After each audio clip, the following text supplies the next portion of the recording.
আমরা বাংলাদেশী হিসেবে অনেক সময় গর্ব করি, আবার অনেক সময় কান্না করতে ইচ্ছা করে।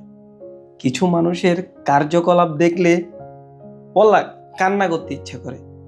যেমন আমি আপনাদেরকে বলি, আমরা যারা ফ্লাইটে করে ফ্লাই করি বা চলাফেরা করি, সবাই আপনারা জানেন আমরা বাংলাদেশিরা কিরকম নোংরা করি।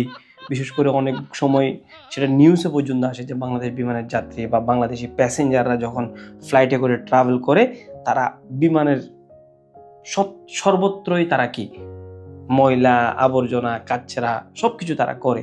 ইভেন অনেক সময় কি তারা অনেক কিছু ভেঙেও ফেলে, সেক্ষেত্রেও তারা কি কিছু বলতে পারে না কাস্টমার্স।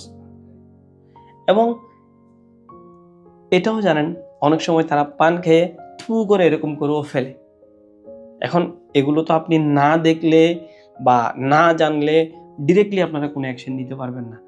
আর অনেক সময় দেখা যায় তারা কি শার্টের বটম খোলে, এমনি এমনি বাতাস করে তারা।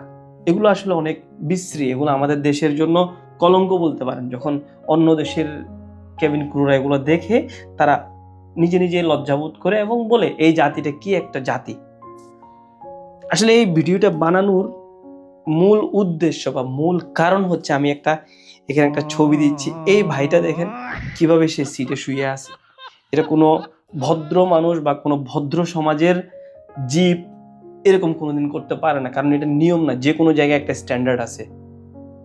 আপনি ফ্লাইটে করে ট্রাভেল করতেছেন, আপনি গরুর গাড়িতে ট্রাভেল করতেছেন না, এটা আপনাকে মনে রাখতে হবে।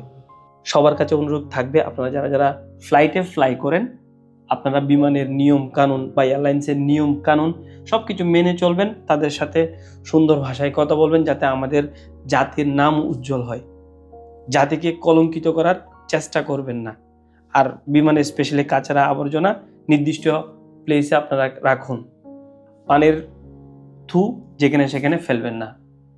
ধন্যবাদ।